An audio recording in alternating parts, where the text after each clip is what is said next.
Microphone check 1 2. Here we are. Welcome. I don't even know what day it is, Brett. I have no idea what day I it think is. it's Friday. Friday. I think think you're it's right. Friday. I think you're right, man. I'm joined today with Brett Martin. Brett Martin, welcome to the Lion's Den. Thanks for having me. Yeah, Appreciate man. it. Thanks for being here. Yeah. So, in full disclosure, I think we started the peak performance department in I want to say 2015, Yeah. and It's been my second year Pro Bowl. yeah, man, and it started with 6 players. Mm-hmm. It was Brett Martin. Can Yeah. you name the other 5? Jose Almonte, Yasin Urizari, Luis Ortiz, Josh Morgan. That was it, right? And yourself. And myself. And here you are, baby, in the big leagues, man. Yeah. That's crazy. awesome, man. That's awesome, man. And we're proud of you, man. You've done such a great job, and you made a lot of people proud, man. Thank you. Yeah, man. So, so we're just having a conversation today. Peak performance things. You know what I'm saying? Just talking about how different players, different staff members, different people mediate performance. You know what I'm saying? And giving us a different lens as it relates to how efficiently we can do things, right? And so for you, if I were to start off, man, like talk to us, those that don't know you, right? Talk to us about hometown and the most influential people in your life. Yeah. So I'm from a small town, Morristown, Tennessee. East of Knoxville, about 45 minutes. If I say Morristown, people's like, what are you talking Morristown. about? I mean, there's like 30,000 people, so I mean, it's not like terribly small. Yeah. But it's not as big as like Dallas or whatever out here. Yeah. Most influential person in my life, baseball wise, I would have to say Joey Seaver. I mean, I know you knew him Yeah. very well. With him passing away this offseason, it was really hard for me, and I'm sure a lot of people in the organization. But I took lessons from him when I was 13, 14 years old. Wow. Like transitioning into high school, and it was just crazy how everything worked out to where he gave me pitching lessons. Mm-hmm. And then even when I went to Tennessee for a short stint, and then came back to Walter State, and then I got drafted, and he had the job with the Rangers, and I got drafted with the Rangers. Wow. So he was my first pro ball coach. Wow. And it was just kind of like it was meant to be almost. Mm-hmm. And this off season, last year I had a terrible year, and I wanted to kind of get back to my roots pitching wise and get back to like what felt good for me, what I was comfortable with. And I called Joey one day, and before we ever talked baseball, we just talked on the phone for probably 30 minutes, just caught up. Mm-hmm. And then I told him, hey, I want to get back to my roots. Like I want to get back to what's comfortable for me, what got me drafted. What you've taught me the last however so many years it's been. And he was like, okay. So we met up at one of the local colleges. We talked for probably 2 hours. Not once about baseball. That's awesome. We just caught up. I mean, it was great. And then we played catch and started talking. And just that one day, just one little thing. I mean, he just kept saying, trust yourself. Mm-hmm. Trust yourself. That's all you got to do. Just do what's comfortable and trust yourself. He's like, if you're out there uncomfortable on the mound, you're not going to trust yourself. You're not going to be successful. So that's one thing that stuck with my mind, like through the rest of the off season, spring training, and now. Just do what's comfortable for me and trust myself. And that's probably one of the biggest things I've learned up here. Wow. Because I've had outings where I've been like, like maybe I don't feel the best. I'm like, okay, I know I need to get this fastball inside to whoever. Mm-hmm. And instead of throwing it there with conviction, I'm like trying to place it there and make sure it's getting there instead of, just throwing it and with conviction and putting everything I have behind it. And that's when those balls get hit. Yeah. That's when I make mistakes. And then quickly learn, okay, if I don't trust myself, I'm not going to be here much longer. So I had to get out of that really quick. That's good, man. That's good. And yeah, Joey was awesome. And, God bless his soul. God rest his soul. I mean, those simple words from him are some of the most powerful and the most studied words, you know what I'm saying, in psychology. Trust, self-efficacy, self-confidence. Those are some of the most powerful constructs. And it's awesome to see that live out, man, through you, man. You're an introverted dude, man. You're like a reserved, you're a contained, you know what I'm saying, very pensive guy. What would you say, for those people that don't know you, right? What would you say is probably the biggest misconception about you? Biggest misconception about Brett Martin? I don't know. I mean, I don't know if people have those misconceptions or, I mean, I keep to myself. I'm like, if I'm in a big crowd, I'll keep to myself and kind of feel everybody out. Mm-hmm. You know, kind of pay attention to what they're saying, and then that lets me know, okay, you know, I could probably hang out with this dude, or I could probably hang out with that dude, or I need to stay away from that crowd. Mm-hmm. I just like to get a feel, and I just like to sit back and like to get a gauge and a feel for people to know who to associate myself with, because I don't want to be around people that are like don't have their head on straight, or you know, aren't maybe the smartest people that make the best decisions. Like I want to surround myself with good people. You know, that's also going to help me get better in life or baseball or whatever the case may be. Like I just want that around me. That's good, man. That's what you're a wise man. You're a wise man. That's good, man. Hey, would you consider yourself, you know, a perfectionist? Because perfectionism is something that it has its good qualities and it also has detrimental qualities. Would you consider yourself a perfectionist? Yeah, I definitely would, and I think it gets me in trouble sometimes. You know, like pitching. Mm-hmm. You know, I want to sit there and if I'm feeling off with mechanics, like I want to sit there and just repeat and repeat and repeat and repeat until I get them right. Like the last couple weeks, like my last two outings, last night was better, but the two before that, I didn't feel right. And while I sat there and thought about it, the drills that I was doing them wrong. Oh, okay. I was doing too much. So I kept doing it over and over again. And then I get into the game, and I had the same feel as I did in those drills, which was completely wrong. And last night I said, you know what, just forget it. Be athletic and pitch. Mm-hmm. And so that, like when I said it kind of gets me in trouble, that's what I mean. Trying to be so perfect sometimes and doing the same thing over and over and over again. But if you're doing it wrong, then it can lead you down the wrong way. So sometimes I think it's like you said, you know, it can be a good thing or a bad thing. That's good, man. So, this is kind of like I asked you a question earlier, but I want to kind of come back to it in a different way. So, in terms of confidence, right? I mean, you know, trust yourself. Trust yourself. In terms of confidence, come in. Who's that? Jose. We got Jose Trevino. Yeah. Hey, come in here, baby. Come in here. Hey, we live, bro. We live, baby. Come on in here. Come on in here, man. Let's go. Come on in here. All right. So this is what I want you to do. Hey, right here. Like he said, where's the camera at? Brett said everywhere. There. Hey, drop a gem real quick. Drop a gem real quick, and then you and I'll catch up. Hey, say something to the people out there, man. Give us a gem. Why are you sitting so close? Say something. You gotta say something. Oh, now you stuttering, no, bro. I got a couple things. I actually had a good Uber drive this morning. Yeah. Because my truck isn't here yet from Nashville. So I had a good Uber drive. There's this late old man. He's about 70 something. His name's Jake. And he was telling me, he's like, so what are you doing in Arlington, man? I'm like, oh, well, you know, I'm a baseball player. He goes, oh, man, what position you play? It's like, I'm the catcher. He goes, you were the one catching last night? I said, yes, sir. He goes, you do a fine job, young man. I said, thank you. He's like, well, we can always be better. Hey, drop the mic on that one, bro. So, drop the mic on that one. He just took you up here and then brought you down. yeah. But he was like, you could do a lot better. I was like, oh, thanks, man. Appreciate it. Oh man, we'll get up though, man. We'll get up. I'm gonna shoot you a text here in a little bit. Oh man, thank you. That's good, man. That's the best right there, man. Yeah. It just happens. Hey, so what is the biggest thing? I think I was talking about,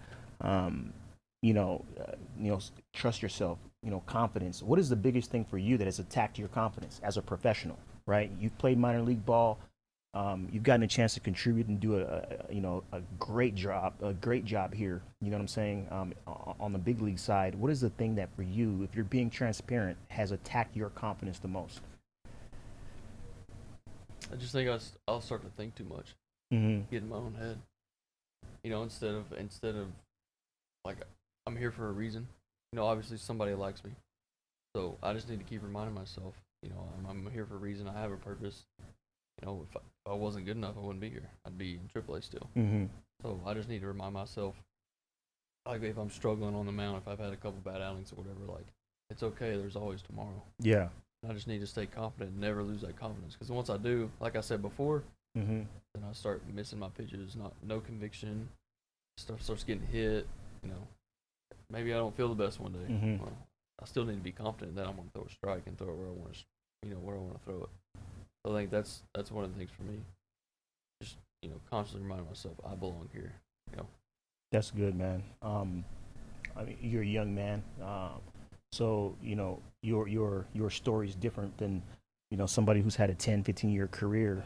But even apart from baseball, what is one of the most difficult things that you've ever had to endure in life that has molded you to the man you are now? I mean, type 1 diabetes for me. Wow. That's the first thing that stands out. I was diagnosed when I was 16, and didn't really know much about it.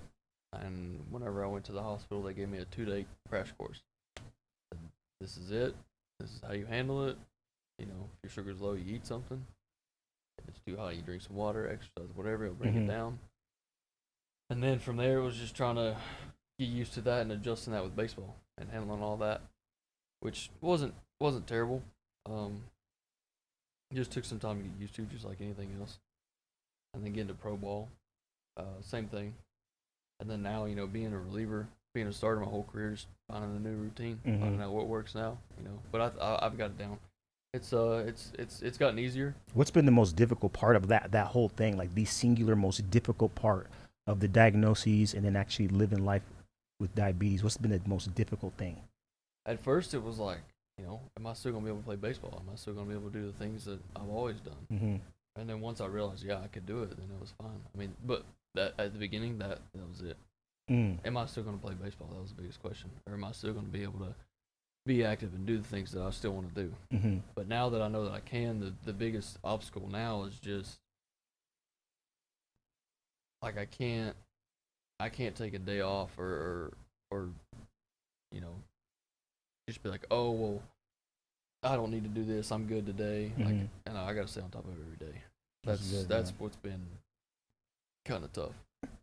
Truth be told, I remember when you first came in to our organization, I was actually your strength coach. Mm-hmm. And I remember like it was yesterday, man. You came in there and you were like, hey, man, I got diabetes and I need to put on weight. And I remember you were very intentional. And you were like, man, what should I do? How should I eat? When should I eat? And it was one of those things I remembered because I put a premium on people who are very intentional, and you've been very intentional with that. You know what I'm saying? And we all see it in terms of the different areas of your craft, man. And it's you're still doing it, man. You're still here. Yeah. You know what I'm saying? That's awesome, man. When you look at the world of sport, right? Everybody's like, oh man, he's really competitive. That guy's really competitive, right? We hear that term a lot, right? You're a competitive person. What differentiates you from other people who are quote unquote competitive? I like to win in anything.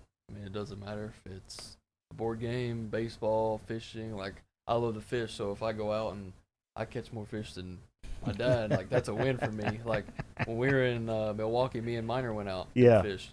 I was the first one on the board. And I was already talking some trash. I was like, hey, I'm on the board. Let's go. Let's go, baby. He got 3, and I only had 1 the whole day, so I never heard the end of it. And that burned me up. I mean, we're just out there enjoying the lake and having fun just fishing, but that killed me. Yeah.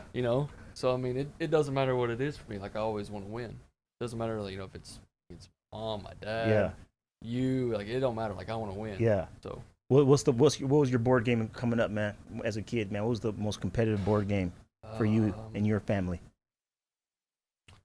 We would do that. I can't remember the name of it, but like it was on a DVD and you put it in the DVD player, and I think it was like maybe Seen It. Oh, okay. You know what I'm talking about? Yeah, like the TV will ask you questions. Well, we had the sports edition. Okay. So that was perfect for our families. We're all about sports, so it would be like me and my dad or me and my mom against my brother or whoever else. Yeah. And we were, my brother's a sore loser. So really? Beating him was always fun to see him get real mad. Hey, there's always one in the family, baby. There's always one in the family, man. Yeah. You know what I'm saying? Yeah.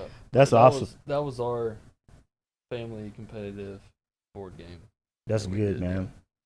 Hey, would you say that at this stage in your career, if you're being completely honest, as we get ready to close, would you say that at this stage in your career, I mean, it's a fledgling career.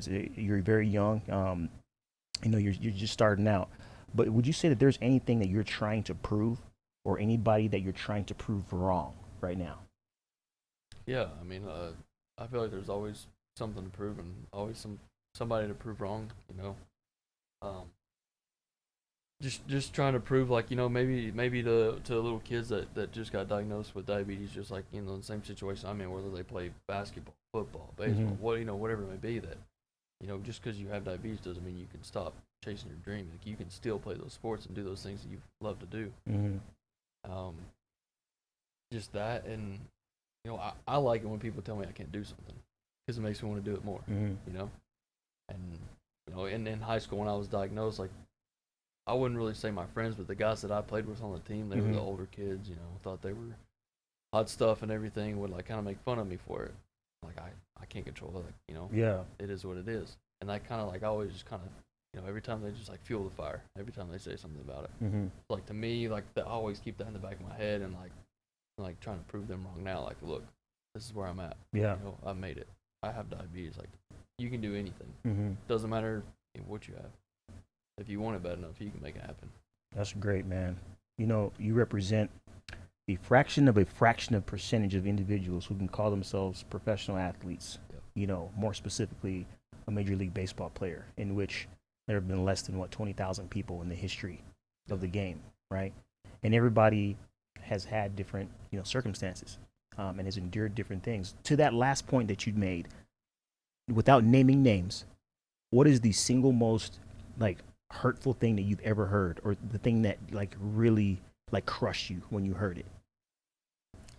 I can't repeat what it was.